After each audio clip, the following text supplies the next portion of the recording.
I called this graphing review. Bree, you can call this graphing tricks if you want.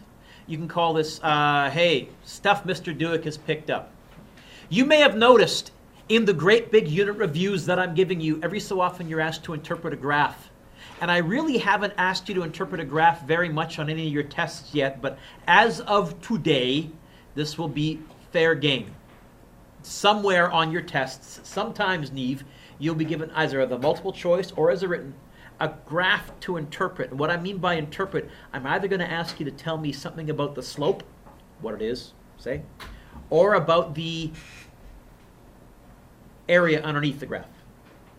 And you can memorize every single graph out there. Some of you did that, say, in Science 10 or in Physics 11. You memorized that the slope of a distance versus time graph is velocity, and you don't need to. If we have two quantities that behave in the following manner, y is 0 when x is 0, they go through 0, 0, and then x gets bigger, y gets bigger, we say they are, fancy word, directly proportional. Okay, my pen is really having trouble writing. Give me a second here. I'm going to have to go typing. We say they are directly proportional. Or we say y varies directly as x.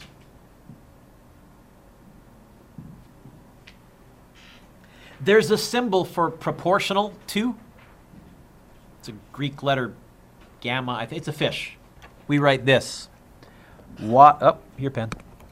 Y is directly proportional to x. That's what I wrote right here in type font, but you can't really quite see the symbol in type font.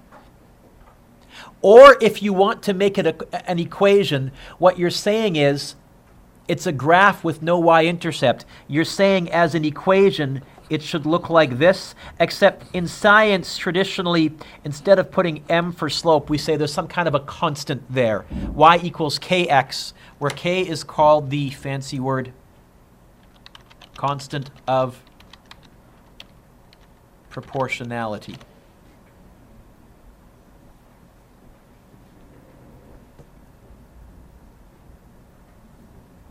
Put your pencil, once you write that down, put your pencils down for a second. Let me show you what I mean. Force varies directly as acceleration. As an equation, force equals something times acceleration, where k would be the constant of proportionality. And as a matter of fact, we know what the constant of proportionality is. Sir Isaac Newton said, I know what you have to put in front of acceleration to get an actual equation that results in force. What goes where the k is? Oh, come on, people. What goes where the k is? Mass. K would be the constant of proportionality. So mass would be the constant of proportionality. There's a classic equation. So as a graph, it looks like that. It goes through 0, 0, and as x gets bigger, y gets bigger. The slope of this graph is k. In fact, really it's this. Y equals mx plus b, but the y-intercept is 0 because it goes through 0, 0. So we write y equals kx. As a classic example, d equals vt. Displacement equals velocity times time. And in Science 10 and in Physics 11, you learned, hey, what's the slope of this graph? Let's assume that this point here,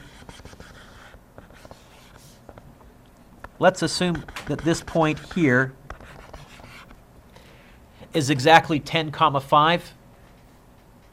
What's the slope of this graph? Well, you would say slope equals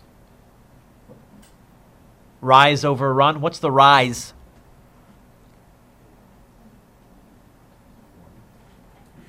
What's the rise? 5. What's the run? 10. So we would say the slope is 5 over 10 or 0.5. That's not the part I'm all that interested in. That's Math 10 and Math 11. What is the slope in terms of its meaning? There's an easy way to figure out, even though you know the answer to this one. Slope is what over what? Rise over. It's also the y units. What are the units on the y-axis? Over the x units. What are the x units? See, now you can say, when I say, what's the slope? You can tell me what it means. What do I measure in meters per second?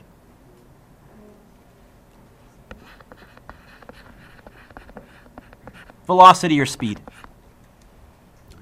And so the first trick I'm giving you, the first thing I want to tell you is, if they ever ask you for the slope of a graph, try dividing the units. Usually it tells you what it is.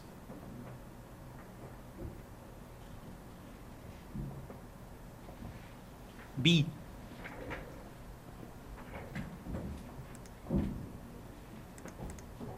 By the way, as an example, suppose you had a graph of power in watts and time in seconds. What does the slope mean?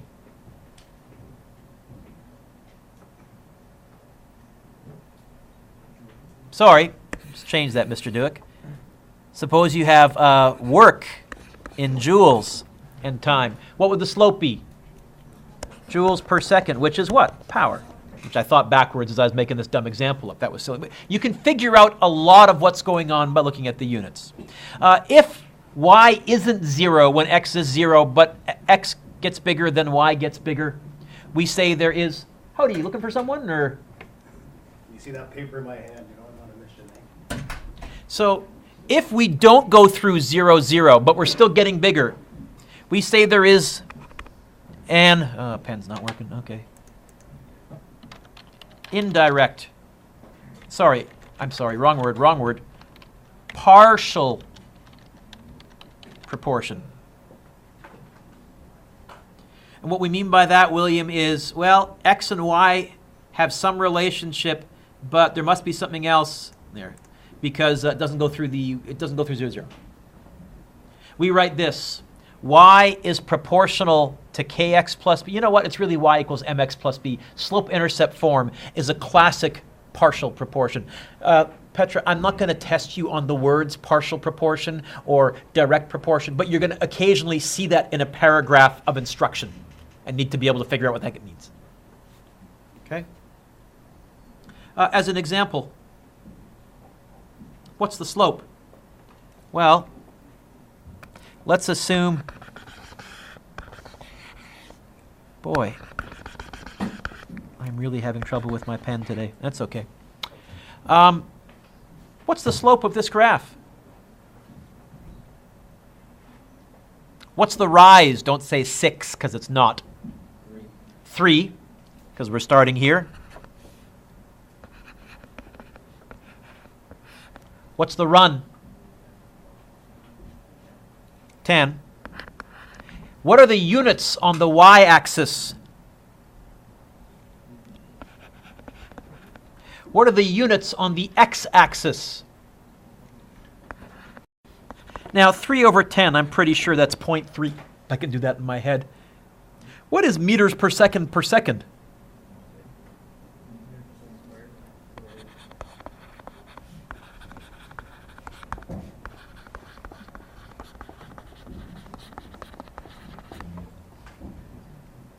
The slope of this, William, is acceleration. And you may have memorized that last year or in Science 10, but I'm telling you, there's like 50 graphs in Physics 12. Don't memorize it. Just clue in, Neve, if they ever talk about the slope, divide the units.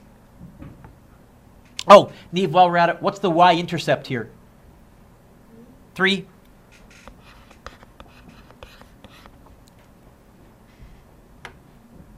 Hey! What would the area underneath this graph be? So I've told you the trick for slope, Claire. Divide the units or divide the variables. You could also, sometimes it's easier to divide the v over the t. You may actually see one of your formulas on your formulas page showing up, and that's more obvious. Or divide the units. What would the area? Well, first of all, the area would be that which is made up of two shapes.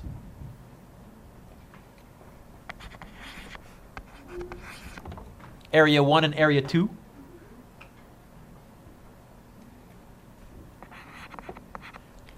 Area 1 is a triangle. Triangle is base times height divided by 2. How long is the base of that triangle? 10. What's the height of that triangle? 3. It's going to be 10 times 3 divided by 2, or 15. The area of shape number 2 is a rectangle. That's going to be length times width, which I think is just plain old 10 times 3, 30. What's the area? 45 what? How'd you figure out it's in meters? When you're doing slope, you divide the units. What mathematical operation did I do to calculate both of these areas? I multiplied. To find area,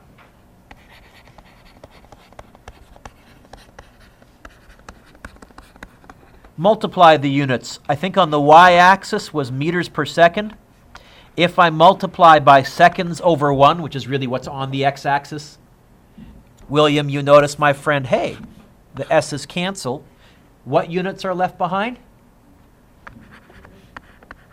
And I have a feeling this would be technically a displacement, not a distance, although I'm rarely fussy on that. I can figure out the units for any area by multiplying, and that'll tell me what the area means. I can figure out the units for any slope by dividing. Turn the page.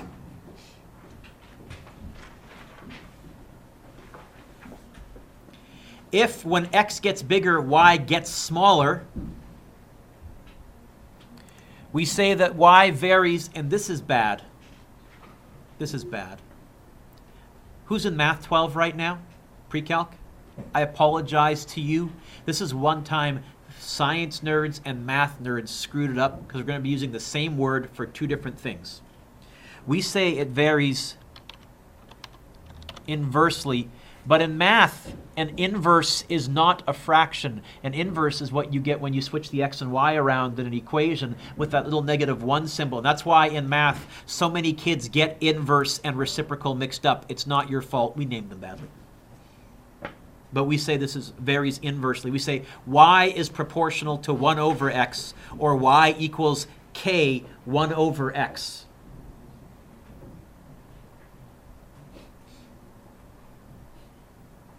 We haven't seen that before, Mr. Dueck. Yeah, you have. Really, Mr. Dueck? I don't recall seeing this. Huh? Oh, something like if we were graphing, well,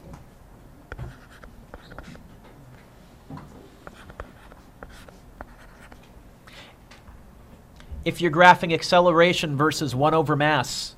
Oh, and in this case, the constant of proportionality would happen to be the force. But if you graphed acceleration versus mass, you get a curve like that.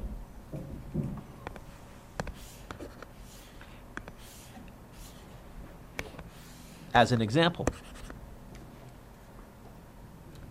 Resistance in ohms on the y-axis. Current in amps on the x-axis. Hey, what would the area underneath this graph be? Well, the area would be I times R, or amps times ohms. Maybe some of you are remembering your Science 9 right now. Who remembers what the heck I times R was? You're smiling back there. Do you guys remember? You did this in Science 9 back in the day. You called it Ohm's Law.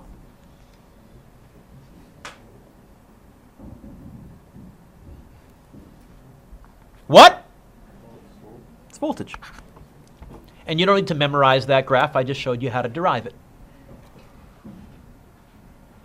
So the whole point of this long thing, this long segue, this little rant, the whole point of this, Claire, has been to say, you know what? If I start asking you about the slope of a graph, what are you going to do with the units? Divide, or divide the variables. If I start talking about the area, like in this, what are you going to do with the units? Times, or you'll notice this time I times the variables because I didn't know what amp ohms was. That didn't ring anything. So I said, well, try going I times R. I know as soon as I said that, I think some of you said, I've seen that before somewhere, even if you couldn't quite remember where it was. Last one. Y varies as x squared. Hey, this is the good old parabola from Math 11. Squared.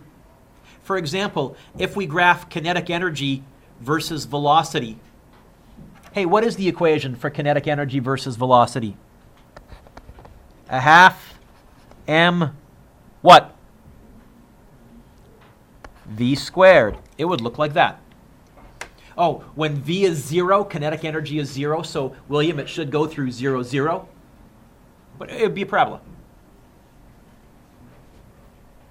In fact, if I wanted that to be a nice straight line, because curves, unless I have calculus, are tricky to deal with, I wouldn't graph kinetic energy versus just plain old V. I would graph kinetic energy versus V what? V what? I would graph, next page, or page across, I could straighten this graph out by graphing kinetic energy versus V squared. Hey, what's the slope of this graph? You know what? It's joules per meters per second. Or, sorry, I'm missing a unit. There should be a squared right here. Should be a squared right there. It's meters squared, second squared, V squared. Yes? It's joules per meter squared per second squared. That doesn't quite ring a bell with me. The slope would be rise over run.